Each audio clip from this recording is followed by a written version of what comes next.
Hey y'all. Ooh, look at this head. Hello. Come on, curls popping. So I just washed my hair. I haven't washed my hair in over a week. And I have a speaking engagement today and tomorrow. No, I'm lying. I have a speaking engagement today and on Saturday. So I'm like, you know what? Let me fix my hair. And I wanted to get on and talk to y'all about some financial literacy stuff while I also twist my hair. Hey, Selena. Hey, girl. So while I twist my hair, like I said, I want to talk to y'all about some financial literacy stuff. If y'all have been keeping up with me on IG, y'all know this past 4 weeks, I taught a financial literacy class at Ashley Hall, which is a school in Charleston. And when I tell you that experience was so good for me, it was so good because it just made me realize like how important the work, how am I trying to say this? The work that I'm doing is really important. So I knew going into it, because I was teaching 6th grade, I wasn't necessarily going to talk to them the same way I talk to y'all, like y'all grown adults. But it's basically the same information. So I went in with the mindset of, okay, I'm just going here to sow seeds. And even though they may not use this information right now, later on, what they're going to do is reflect back on the time when Miss Kiani said it's more to your money than just making it, spending it, and barely saving it. So I taught them for 4 weeks long. And it was just so good. And I think about all of like the work that I've been doing. And I'm like, what if I had something like this when I was in 6th grade? What if I had something like this when I was younger, period? I didn't know a thing about money until I became a grown behind adult. So today I want to talk to y'all just about the importance of financial literacy and why it's so important to take your finances seriously. Like, just straight off the gate, I think that the most important thing is being financially literate. It gives you options. Now, I know it's plenty of us on this live right now. We actually know people, and it's probably been a point in our lives, even right now, where there were certain things that we could and could not do because of money. And it's like, yes, you have your seasons of sacrificing. You have your seasons where, you know, you're working, you're building, you're trying to maintain, you're preparing for the future, all of that good stuff. But at the same time, we can't spend our money just as fast as we get it. It has to come to a point where we're like, okay, this is what I got coming in, and this is how I need to manage this money. And I don't care. I will die on this hill, y'all. It is not about how much money you make. It's about what you keep, how you can make it grow, and how you can make it literally work for you. Sometimes we are just so caught up in instant gratification, and that instant gratification is killing our bank accounts. Let's talk about it. And I know for a fact I used to suffer from instant gratification. Now, baby, I think real hard. And it's not even about limiting yourself or anything like that. It's just about being more conscious of your spending. Thinking about like, okay, if I'm saying yes to this, then I'm saying no to something else. That's just what it is. One of my homegirls, matter of fact, not even my homegirl for real, my sister, my older sister, Tata, that girl loves traveling. She loves traveling. So she don't mind spending $600 on a flight. But if we're going shopping or something, she gonna think twice about buying $600 worth of clothes. So you have to think about what's important to you. What do you value? Because it's not me just getting up here, you know, telling y'all what to do. Like, y'all are grown adults. And I don't tell grown people what to do with their money. But what I will do is give you the education to make informed decisions. So AKA, like, okay, you have this money. Most of us, we get paid. So that's where our income comes in at. We pay our bills. Okay, cool. Kudos to you. And then after you pay your bills, it's like, okay, now what else can I get? What else can I buy? What liability can I put my money into? For those listening who may not know what a liability is, this is exactly how I explain to my 6th graders. Liabilities are things that take money out of your pocket. They depreciate in value. So like a car. So I have a car payment. That is a liability. Every single month I have to pay that car payment. And it's taking money out of my account. Period. If you have student loan debt, that's a liability. Credit card debt, liability. Anything that is taking money out of your pocket on a consistent basis, that is a liability. Versus an asset. An asset is something that you own, something that is of value, and something that puts money into your pocket. So earlier when I said like your car is a liability, well, your car can also be an asset. Somebody say, how, Kiani, or can y'all put in the comment, put in the comments, how can your car also be an asset? Let's test the people. How can your car also be an asset? Selena said, facts. Refreshing moments. Good morning. Good morning. How can your car also be an asset? Anybody want to take a guess? I'm going to give y'all a few more seconds before I say it.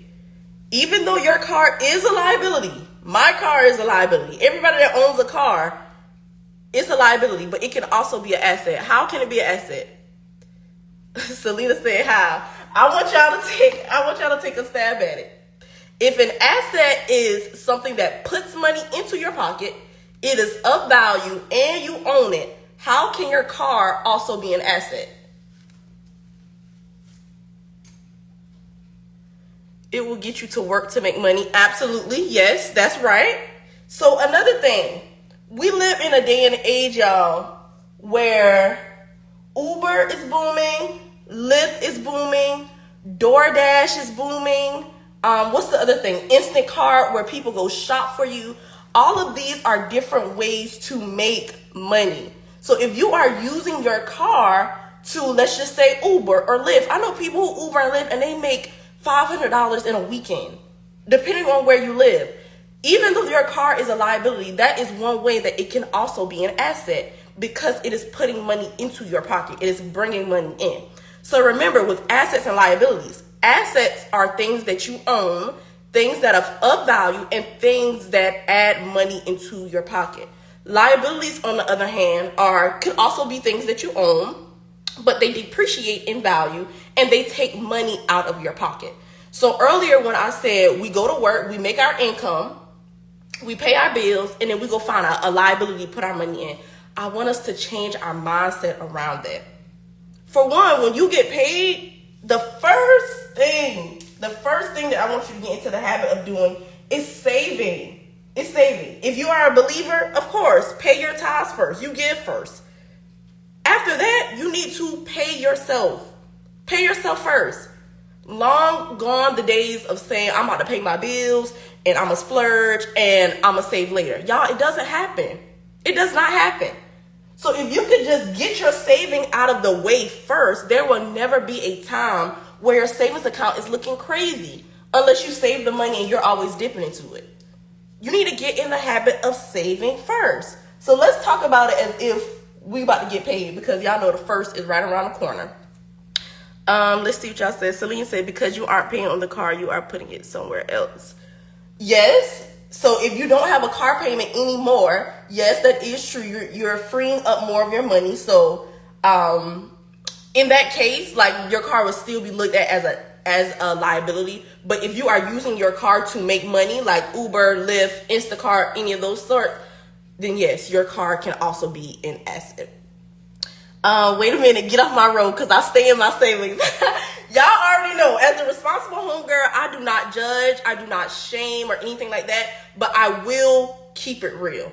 I will tell you how it is, because many of us out here, we say we want to do different with our finances, but that's not always true. But anywho, let's talk about if you're getting paid on the 1st, right? So the 1st is here. The 1st is next Monday, I think, actually. And you get paid. So y'all know I tell my community, every single time you get paid, you need to budget. We are not creating these cookie cutter monthly budgets if you do not get paid monthly. Your budget is simply your financial GPS. It is your way of telling your money where you want it to go, what you want it to do. If you do not tell your money what you want it to do and where you want it to go, guess what's going to happen? It's going to chill in your savings account. And as it chills in your savings account, eventually it will just dwindle away. You may not spend it tomorrow. You may not spend it in 2 weeks, but eventually it will get spent. Ask me how I know. Everything that I share with y'all is from past experience. It's not nothing that I Google. It's not nothing that, I got from a textbook. I didn't even go to school for financial education or for personal finance. These are things that I lived through. These are things that people that I've worked with lived through. Money is not, or managing your money is not even about the money itself. It's really about your mindset and your behavior. So what is it that you believe about your money that has you operating in whatever way that you're operating in? When I was blowing my refund checks and partying and buying a new outfit for every function and all of this type of stuff, I had no regards to the value of money and what money could do for me. I thought that, having money was having a good time. That was my belief around it. And that was all good and dandy until I was facing eviction. So let's be real about it. Do you just want to have, enough money to barely make it, to barely get by? When you go on a vacation, you're doing a bare minimum. You're doing just enough, just satisfied enough. No, let's change that. Let's change our mindset around it. But now let's get back to if you get paid on the 1st. When you get paid on the 1st, this is your time to budget. This is your time to make a plan for your money. Make a plan for your money. That's all budgeting is. It's not about restricting yourself. It's not about saying, I can't do this or I can't do that. No, it is about planning. Planning what you are going to do until you get to the next paycheck, right? So it's August 1st. You got your paper out and you're ready to budget. I'm a pen and paper type of girl. I don't think that there's anything wrong with budgeting apps or budgeting online. You have to do what works best for you. Just like I'm twisting my natural hair right now. When I first started my natural hair journey, I could not compare my journey to what other people had going on with their natural hair. I couldn't say, oh my gosh, I wish my hair was softer, or I wish this, or I wish that. No, I had to figure out what works best for my hair so that my hair could be cute and I could be confident when I, step outside. Same thing with your personal finance journey. You have to figure out what works best for you. Just because I give you, some tips, some gems, some education, you are not going to be able to know if it works or not for you until you actually try it out. It's all about experimenting. So like I said, I'm a pen and paper type girl. You may feel like, I'm not digging this pen and paper. I need me an app or something. Do what works best. So we got our pen and paper out. The first thing that we need to write down is income. What did you get paid? We know that very well. What did you get paid? If you taking notes, write this down. Income. What did you get paid? Just for this pay period, just for this paycheck, what did you get paid? The next thing that you want to do, I would draw a line in the middle. I should have had this structure. Oh, perfect. I would draw a line in the middle. And then on the other side of that paper, I will put expenses, your bills. This is where it is time for you to go through your bank statements, go through your credit card statements. If you have any bills that's getting paid on your credit card. Y'all, when I used to do one-on-one budgeting sessions, I cannot tell you the amount of people who did not know what was coming out of their account on a monthly basis. So when we think about bills, we think about stuff like, my rent, my light bill, my water, my Wi-Fi, my car payment, things like that. But what about them subscriptions, sweetheart? What about Apple Music?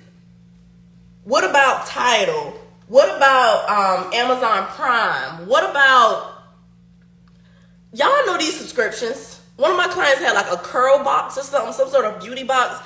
I'm like, girl, do you even use this for real?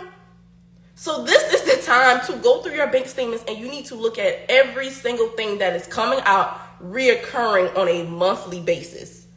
I don't care if it's 99 cents from Apple storage. Y'all know Apple always trying to get us with that storage. If you pay 99 cents a month, you need to write that down under the bills column, under your expenses column. Every single bill. Every single bill. This is going to help you understand what you have coming out on a monthly basis. Not even counting what you spend on food, what you spend on groceries, what you spend on gas. Y'all, I don't even want to get into what I be spending on gas. Okay? So all of this is not even counting your discretionary spending. So we just on bills right now. And if y'all have any questions while I'm explaining this, drop them in the chat and I will be sure to answer. But I want to talk about what you should do on payday. The first is right around the corner, and this is something that is easy and that you can implement ASAP. So you wrote your income down, what you got paid, all the way down to the penny, what you got paid. The next thing that you want to do is write down your expenses, what comes out on a monthly basis. So once you wrote down what comes out, the date that it comes out just for that pay period, right? And how much it is, now it's time to ask yourself some questions. Is there anything that I can cut back on? Do I use this for real? Is this worth me paying for every single month? Ask yourself those questions. Do I use this? Is this worth me paying for every month? Is there another way that I can get creative with this? I'm sorry, I am not going to have every streaming service there is to have. If me and my homegirls, we can't all pay for one and share our passwords, what are we doing? There's no way I'm spending $100 a month in subscriptions. I don't even watch TV for real. No, I'm not doing it. So let's get creative with what it is that we're doing. Ask yourself the hard questions. Most of the times we just letting stuff come out of our account with no regard to if we're actually using it or not, and to if we,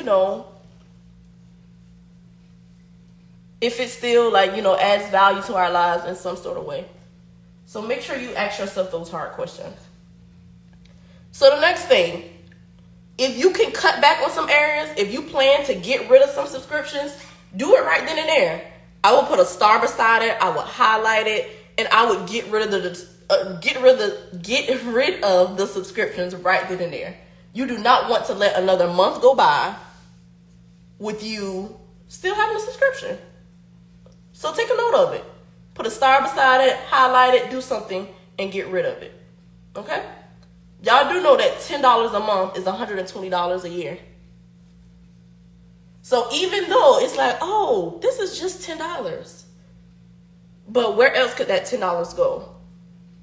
Could you not buy a fractional share of Amazon every single month? Let's be real about it.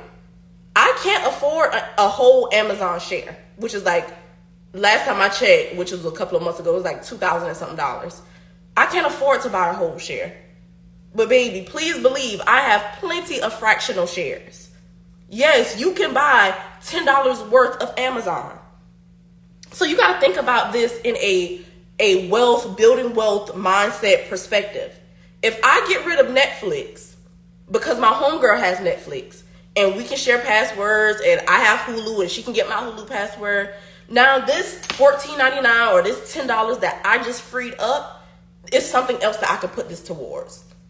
I can put this $10 toward buying a book that I've been looking at that I want to invest in. I can put this $10 toward buying a fractional share of Apple. Those of you who out there who got iPhone, Apple Watch, AirPods, Mac, literally everything up under the sun, Apple, you love the company, but you're not invested in it? Make it make sense. Make it make sense. And this is not from a place of judgment. I want you to be aware of it. So when I say wealth conscious, that's all it's about. It's awareness of it. So we got our income written down. We have our expenses down. We've already asked ourselves these hard questions. Okay, is there anything I can cut back from? Is there anything that I need to get rid of? Now, the next thing that you need to do, this is where I would say it gets fun. This is the planning part. So there are only 4 ways to use money as a tool. For short, I call it SSIG. This is the same way I taught my kids. This is the same way I teach everybody in my community. You need to understand there is more to money than just making it. We know how to go to work. Spending it, we definitely know how to spend the money, and barely saving it. Meaning we save whenever we feel like it, and we don't even do it consistently. There is more to money than just making it, spending it, and barely saving it. So Key, what more is there to do with money? SSIG. The first S stands for save. This is what we should be doing before anything else. Save. Unless you pay your tithes like me. I always got to put that disclaimer out there. Save.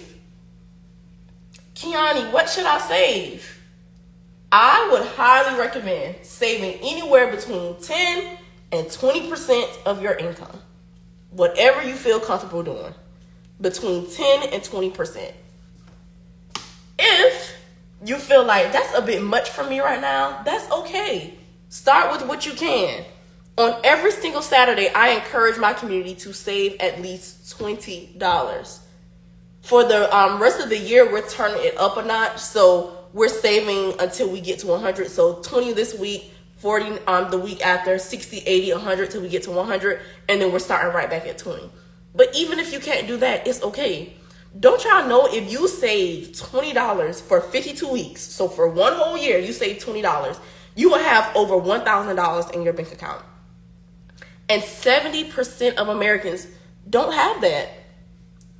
They do not have that in their bank account for an emergency. There may be somebody on this live right now who does not have $1,000 in your savings account for an emergency. And guess what? It's okay. It is okay if you don't have it right now. But guess what? There's something that you can do about it. And you can start off with saving a minimum of $20 a week. So if you follow me, you'll get reminders. I don't always post reminders, but I do always email reminders. So if you're not on my email list, go to the responsiblehomegirl.com, get on my email list, and all of my people, all of my homegirls, all of my homeboys, all of them get reminders every single Saturday to save. Because oftentimes we just forget. We forget about it. So you want to make sure that you are saving before anything. That is the first way to use money as a tool. The next way, the second S, is spend. So remember, 4 ways to use money as a tool. For short, I call it SSIG. The first S is save. The second S is spend.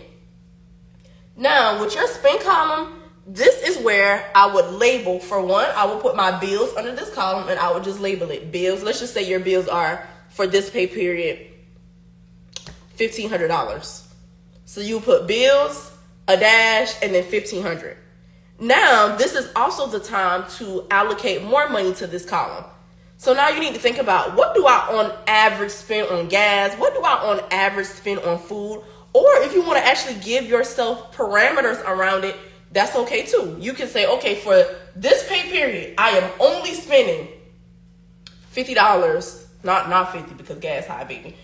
Let's just say 80. I am only spending $80 on gas. So when this $80 run out, it's time for me to sit myself down.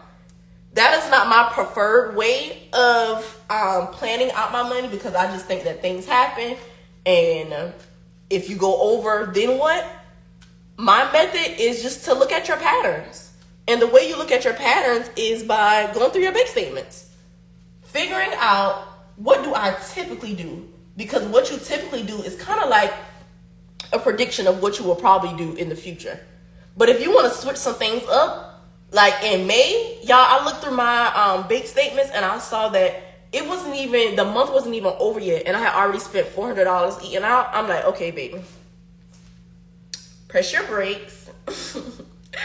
Press your brakes, because just because you have it here, that does not mean every single time you get hungry, you get to just go out to eat and not cook. No, ma'am. We're not even about to do that. So even me, as your responsible homegirl, I still have to check myself. I still have to go back to the drawing board and be like, okay, Kiki, you're doing a bit too much, sis. You're doing a bit too much. And in my lifestyle budgeting ebook, I go over spending habits and basically how to track that and basically how to be more aware of what it is coming out of your account so you can make better decisions in the future. So if you're listening right now, if you're on this live, or if you're going to listen to the replay later on, my lifestyle budgeting ebook, I would say, is a great place to start for those who know they need help managing their money without the stress attached. So we talked about saving. We talked about spending. The next area I would say is investing. Now, I know when we hear the word invest, we automatically think of the stock market. My beautiful people, the stock market is a investment vehicle, meaning it is one way that you can invest. But investing as a whole is such a broad term, and there are plenty of ways for you to invest. You can invest by starting your own business. You can invest in your self-education, one of my favorite ways of investing, because I just believe applied knowledge is power. So you can invest in your self-education. You can invest in the stock market. You can invest for retirement. You can invest by starting your own business. So many ways to invest. Stock market is just an investment vehicle. So when you get to this area, this is your time to think about your future. What is it that you're working towards? What is it that you want to learn?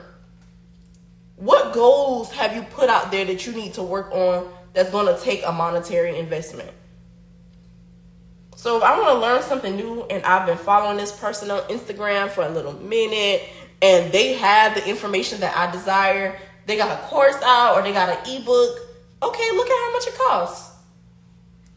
And if you're ready to make that investment, put that under your invest column.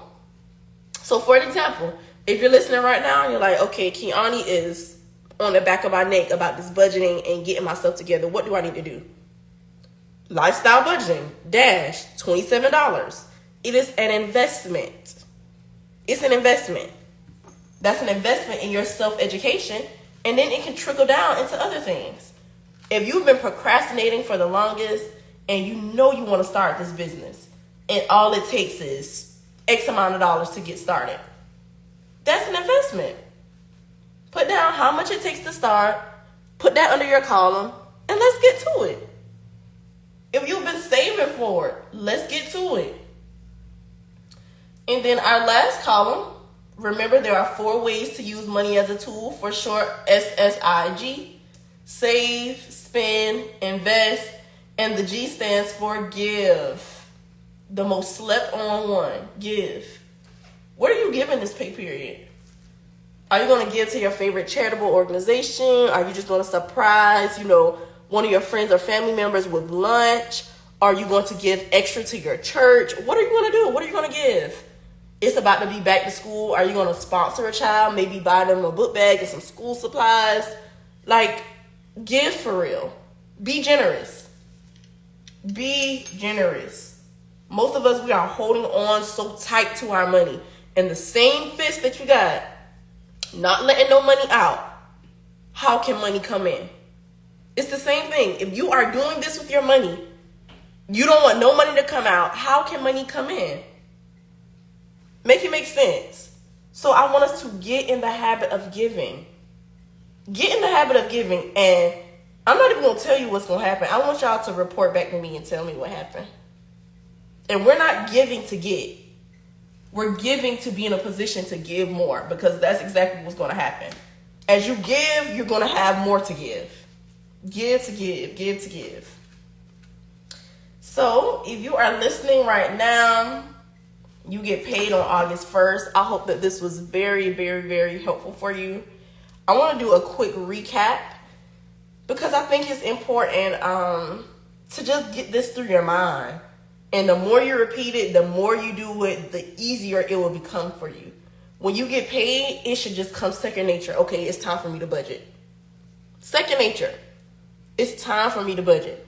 Because from your budget flows every single thing. Your investments, your credit score, your financial future. It all starts with your budget.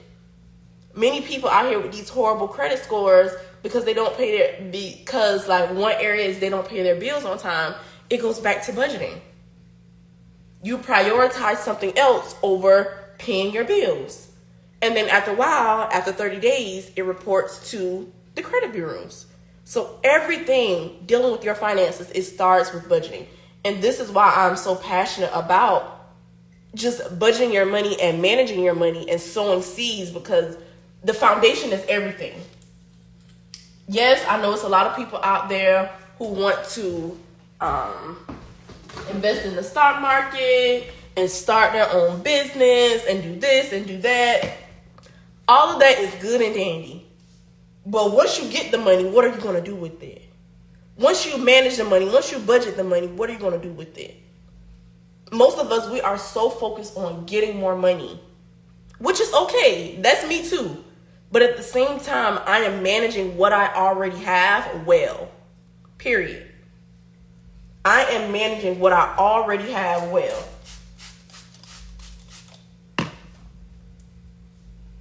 So just a quick recap.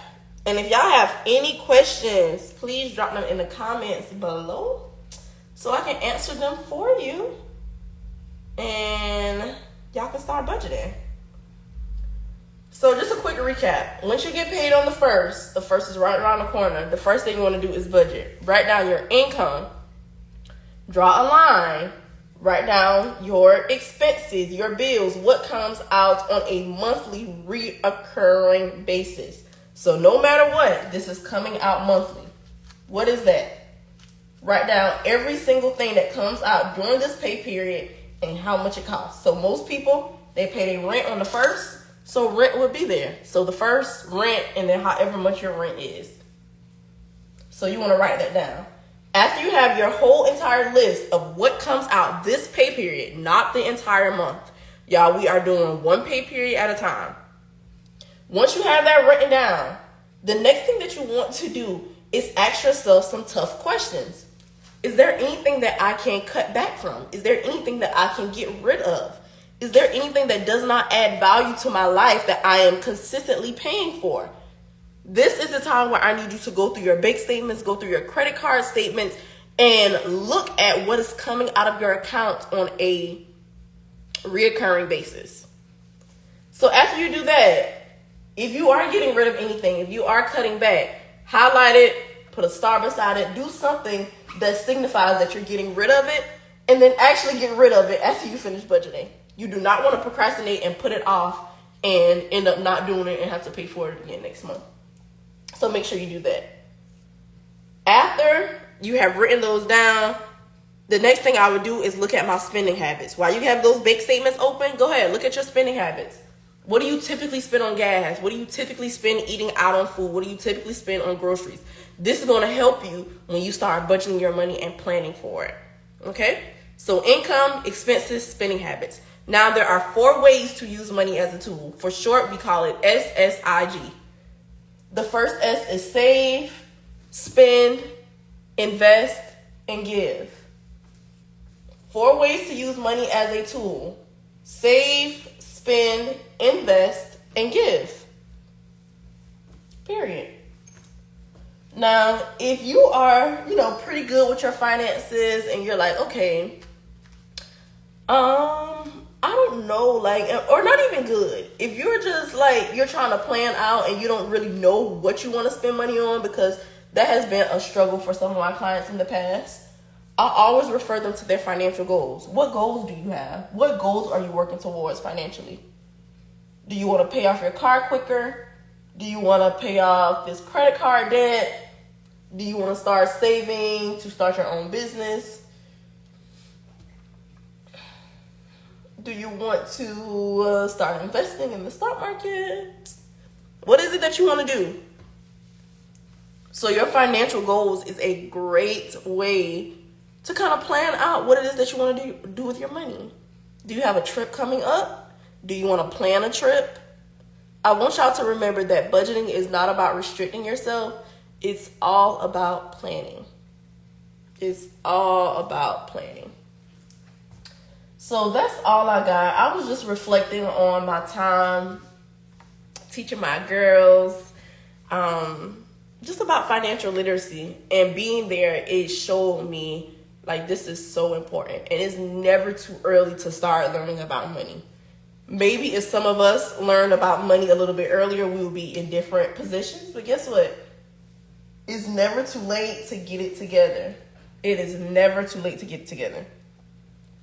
If you're listening right now and you identify with any of the things that I've been saying, I need you to go to the responsiblehomegirl.com and purchase my lifestyle budgeting ebook. It will change your life. I promise you, it will change your life. If you read the book, apply what is inside of the book, it will literally change your life, because this is your foundation. And in order to build a strong financial foundation, you have to know how to budget. You have to know how to manage your money. I don't care what anybody says. It's not about how much you make. It's about what you can keep and how you can make it grow. So go to the responsiblehomegirl.com and purchase the lifestyle budgeting ebook. It is only $27, which is nothing, honestly. I made it affordable where anybody could buy it, no matter what you're going through, whether you got money in your account or you're barely making it. You have $27. And if you don't have $27, guess what I have? Plenty of free content available for you on YouTube, on podcasts, on Instagram. Like, there is no excuse as to why you can't budget your money better. So let's make our budgets a part of our lifestyles, and let's get to it. And as we budget what we have, we'll definitely put ourselves in a position to earn more money and budget it well. Because sometimes when people don't know how to budget and they start making more money, they get lifestyle inflation. So lifestyle inflation is basically like, okay, I'm making more money, so I'm spending more money. So you can't even see the difference in your income because you're spending it just as fast as you make it. Has anybody been there before? Let's be real about it. Let's be real. The last thing I'll say before I end this live, and if y'all have any questions, put them in the comments below. The last thing that I'll add is what I said earlier. Most of the time we think we're out here fighting financial battles, and managing your money is not even about the money itself. It's really about what you believe and how you behave. So what do you believe that your money could do for you? What do you believe? What do you believe about the value of money? Because all of this determines how we spend our money, what we do with our money, all of it. So don't look at it as, oh my gosh, I'm just bad with money. Like, no, I feel like that's a cop-out. Because I didn't wake up like this. I learned this. I practiced this. And then I started teaching y'all. So I know it can be done. Because I was not always the responsible homegirl. I was the leader of the irresponsible homegirl. Literally the leader of the irresponsible homegirls. I was not always here. But it took me getting sick and tired of being sick and tired. I literally just told my friends this on this latest podcast episode. We were recording for the merch that just came out. Check out my merch. We only have it in black though for right now. But we're recording for the release of the merch. And both of them were basically saying the exact same thing. Like, I like to spend my money now. I like to live for the moment. Like, I'll save later. I can't take this money with me. Blah, blah, blah. All of this stuff. And like I say, I will never judge anybody because I've been there before. But I reached a point in my life where I got sick and tired of being sick and tired. I did not want to live paycheck to paycheck. I did not want to ever face eviction again. Like, can y'all imagine, like, the stress that I experienced not being able to pay my rent and being so prideful that I didn't want to call my mom? And I'm pretty sure there's somebody on this call, probably somebody on this live, that have gone through worse, which is okay. We all have different pain tolerance. We all have different stress tolerance. And that just wasn't one for me. I did not like how that felt. And I said, I will never ever, by my own responsibility, be here again. No. Because I know for a fact, if I had done something different with my money, that I would have not been in that place. So that's another part of your personal finance journey. You have to take accountability for your decisions and stop just saying like, oh, I've never been taught this, or oh, I'm not good with my money, or nobody cares. Let's be real about it. Nobody cares for real. The thing is, you just have to say, okay, this is where I'm at, and these are the steps that I am taking to be better. And it's not about being perfect. It's just about progressing over time, getting better over time. I just told y'all, even as a responsible homegirl, in May, I looked at my account and May wasn't even over yet, and I had spent over $400 eating out. So even me, I don't get it right all of the time. It's not perfect all of the time. But guess what? I know if I need to start back at square one, it's easy for me to do because I have the education. And once you have the education and you follow through with action, y'all, nobody can stop you. And that's not even just with your finances. That's with every area of your life. Nobody can stop you. Education, action. Education, action, education, implementation. My favorite word, one of my favorite words is execution.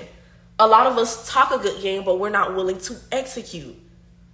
Will you execute? Execute.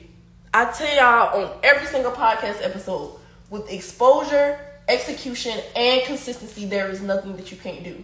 And I mean that from the bottom of my heart. And that's really what the Responsible Homegirl is built on. Exposure. I expose y'all to new information. I expose y'all to business owners. I expose y'all to just newness. It's a part of what I do. It's a part of my content. Exposure. I want to expose people to things that they may not have been exposed to before. Execution. Y'all see me executing in my personal finances. Y'all see me executing in my business. So I encourage you to execute. Every time I post something, every time I produce a new podcast, or I come out with merch, or I do something, that's me executing on what God put on my heart. Every time I execute, I put out a planner, or I do something, I have a speaking engagement. That is me executing. So by me showing you that I execute, hopefully that is encouraging you and inspiring you to execute. Because nobody is just going to give you your dream. Nobody's going to give you the financial freedom that you want. You have to execute. You have to execute. And then last but not least is consistency. I call myself the queen of consistency. But guess what? I wasn't always the queen of consistency. I used to make every excuse in the book as to why I didn't show up. Oh, I don't feel like it. Oh, this is too much. Oh, I got other stuff to do. Let's be real about it. I need to get out of my shirt. Let's be real about it. Let's be real about it. We make up every excuse in the book to not be consistent, when consistency will always win. Always win. So when you consistently save, baby, that savings account is going to look beautiful. When you consistently budget your financial goals, you're going to smash them. When you consistently pay your bills on time, baby, the credit score is going through the roof. When you consistently use your credit card the way that it's supposed to be used, credit score through the roof. When you consistently show up for yourself, the business will grow. When you consistently invest, your investment account will grow. Consistency is the name of the game. And that's in every single area of your life. It's the name of the game. So yeah, that's my tea for y'all this morning. I need to start back going live more consistently, honestly. I haven't been live in a long time. This live will be uploaded to the podcast for your listening pleasure if anybody did not get to see it from the beginning. I will upload it. I'm not sure if I'm going to save it. I may save it. I may still save it on Instagram. But yeah, that's all I got for y'all. Let me see if anybody said something in the comments. If you have any questions or any comments, please put it in the comments below. Let me know if this was helpful for you. Let me know if you want me to talk more about just personal finance, budgeting in general, or what other personal finance topics you want me to talk about, because I really want y'all to be more engaged with me, more in tune with me. And I am open to all feedback. So put it in the comments before I end the live. And we just gonna go from there. While y'all are thinking of some thoughts, I just want to say thank you so much for rocking with me. I cannot believe that I still get to just do all that I'm doing. And I find so much joy in it. Like speaking and teaching and exposing people to new information, being an inspiration, showing people what can be done. It feels so good. And I'm literally just at the beginning.